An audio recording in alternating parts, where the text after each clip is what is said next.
बात आज की चैनल के कार्यक्रम आर पार में मैं सुरेंद्र चतुर्वेदी आपका स्वागत करता हूं। दोस्तों, अजमेर में भाजपा से टिकटों का बंटवारा एक तरफा हो चुका है। मौजूदा विधायकों पर फिर खेली जा रही है बाजी। डॉक्टर रघु शर्मा का लिस्ट में नाम नहीं होने से उनकी हैसियत में नजर आई गिरावट। दोनों ही पार्टियों में बागियों का उमड़ सकता है सैलाब। दोस्तों, अजमेर के लिए कांग्रेस और भाजपा ने जिन विधानसभाओं के लिए अपने उम्मीदवार घोषित किए हैं वह लगभग वही हैं जिनकी उम्मीद की जा रही थी। भाजपा ने पहली लिस्ट में किशनगढ़ और केकड़ी में जो उम्मीदवार उतारे उनका व्यापक विरोध तो हुआ, मगर विरोध का उबाल अब तक ताकतवर ढंग से सामने नहीं आया है। हाँ, किशनगढ़ में जरूर डॉक्टर विकास चौधरी अपना जनाधार दिखा रहे हैं। मित्रों, भाजपा और कांग्रेस ने मसूदा में अपने पत्ते नहीं खोले हैं। जाहिर है कि यहाँ दोनों ही पार्टीज कोई बड़े ऐलान करने के मूड में हैं। भाजपा से तो अलका गुजर और रितु चौहान का नाम चर्चाओं में है। कांग्रेस ने केकड़ी से एकमात्र दावेदार राजऋषि डॉक्टर रघु शर्मा का नाम पहली लिस्ट में घोषित नहीं करके पूरे राजस्थान को अचंभे में डाल दिया है। वह राज्य के दिग्गज नेता हैं और राष्ट्रीय स्तर पर चर्चाओं में रह चुके हैं। गुजरात का उनको प्रभारी बनाकर जब भेजा गया था तभी मुझे लग गया था कि गहलोत ने अपनी फांस बड़ी खूबसूरती से निकाल दी है। तब मैंने ब्लॉग लिखकर भी यही बात कही थी। पिछले दिनों भी मैंने साफ साफ कहा था कि शांति धारीवाल, महेश जोशी, धर्मेंद्र राठौड़ को ही नहीं, डॉक्टर रघु शर्मा का टिकट भी इस बार कट सकता है। गहलोत, सचिन और अन्य कई दिग्गजों के नाम जब पहली लिस्ट में आ गए हैं, इन सभी हस्तियों के नाम जब पहली लिस्ट में नहीं आए तो इसका क्या अर्थ निकाला जा सकता है, आप सोच सकते हैं। डॉक्टर रघु शर्मा के सामने केकड़ी में कोई प्रतिद्वंदी था ही नहीं।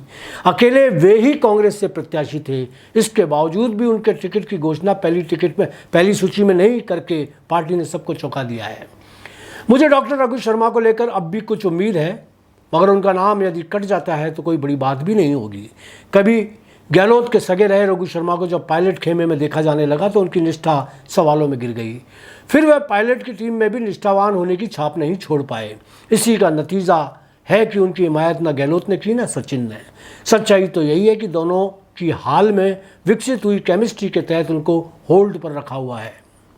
ब्यावर में भाजपा ने तो अपना विश्वास फिर वर्तमान विधायक शंकर सिंह रावत पर व्यक्त कर दिया है, किंतु मतदाता उन पर कितना विश्वास व्यक्त कर पाएंगे यह बहुत जल्दी प्रचार के दौरान पता चल जाएगा। ब्यावर के सशक्त अन्य दावेदार यदि पार्टी द्वारा जल्द ही नहीं साधे गए तो विद्रोह का भयंकर लावा फूटना तय है। खासतौर से इंद्र सिंह बाघावास और महेंद्र सिंह रावत अपनी टिकट लगभग तय मानकर चल रहे थे। इस बार फिर अपने समर्थकों की आज्ञा और निर्णय के लिए वे अब मुक्त हो गए हैं। डर है कि इनमें से कोई बगावत पर न उतर जाए। अजमेर उत्तर और दक्षिण में भाजपा ने फिर पुराने चेहरों पर दाव खेल दिया है। दक्षिण से तो अनिता बघेल को टिकट मिलना पहले से ही 100% तय था, मगर दक्षिण से संन्यास आश्रम में चलने वाले 76 वर्षीय वासुदेव देवनानी को टिकट मिलने से लोगों को आश्चर्य हो रहा है। देवनानी डंके की चोट पर अपना टिकट फाइनल मान रहे थे, मगर विधानसभा क्षेत्र में उनका भयंकर विरोध हो रहा था। उनके खिलाफ भाजपाई नेता ही मुहिम छेड़े हुए थे। सुभाष काबरा, नीरज जैन, सुरेंद्र सिंह शेखावत और धर्मेंद्र गहलोत ही नहीं, सिंधी नेता कमल प्रकाश सहित कई दावेदार टिकट के लिए छटपटाते देखे जा रहे थे। खासतौर से कमल प्रकाश को सबसे मजबूत दावेदार माना जा रहा था। खुद देवनानी भी उनसे ही डरे हुए थे, क्योंकि भाजपा के दिग्गज नेता ओंकार सिंह लखावत उनकी पैरवी कर रहे थे। सुरेंद्र सिंह शेखावत तो अपने ऊंचे रसूखात के चलते अपना टिकट पक्का मानकर चल रहे थे। अब सवाल उठता है कि देवनानी के अश्वमेघ यज्ञ को कौन रोक पाता है। मुझे नहीं लगता कि भाजपा का कोई बागी उनके खिलाफ मैदान में उतरने का साहस करेगा। कमल प्रकाश के कलेजे को तो मैं जानता हूं, बाकी किसी का फिलहाल कहा नहीं जा सकता। यहाँ यह बता दूं कि इस बार देवनानी की 5वीं बार विधायक बनने की तमन्ना इस बार आसानी से पूरी नहीं होगी। मेरे चैनल बात आज की पर ज्ञान सारस्वत, सुभाष काबरा, कुंदन वैष्णव ने बहू देवनानी को निपटाने के लिए मैदान में डटे रहने की बात कही थी। अजमेर दक्षिण से कांग्रेस ने भी कोई चेहरा पूरी तरह विश्वास योग्य नहीं माना है। दिग्गज नेता धर्मेंद्र राठौड़ की टिकट पार्टी के सुप्रीम कोर्ट में अटकी हुई है। धारीवाल को यदि मिली तो जोशी और उनका नंबर आएगा, मगर फिलहाल तो महेंद्र सिंह लड़ावता ही देवनानी से मुकाबला करेंगे। हो सकता हो इस बार देवनानी के अंतर विरोध का उनको लाभ मिल जाए। पुष्कर से सुरेश रावत को भाजपा ने 3री बार मैदान में उतारा है। उनका टिकट मिलना हर हाल में तय था, क्योंकि उनके विरोधी हवा में हाथ पैर मार रहे थे।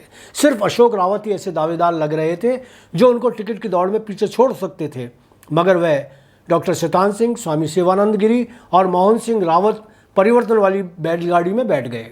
इस बैलगाड़ी में सवारी कम, ड्राइवर ज़्यादा थे, इसलिए वह जहाँ थी वहीं की वहीं खड़ी रह गई। सुरेश रावत अपनी टिकट के लिए ताल ठोककर प्रस्तुत थे। मोहन चौधरी वाला मानव बम भी अंततः डिफ्यूज़ हो गया। अभी कांग्रेस ने यहाँ अपना उम्मीदवार मैदान में नहीं उतारा है, मगर उम्मीद है कि वहाँ से नसीम अख्तर ही उतारी जाएंगी। ऐसे में मुकाबला रोचक होगा।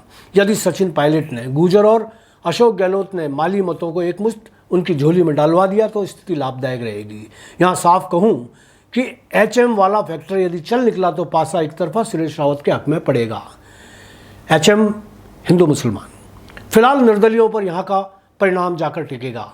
वैसे इस बार लग रहा है कि पार्टियों में जमकर भीतरघात होगी। निर्दलियों का बोल बाला रहेगा, चाहे वह कोई सा भी विधानसभा क्षेत्र हो। आज इतना ही, कल फिर बात करेंगे। धन्यवाद।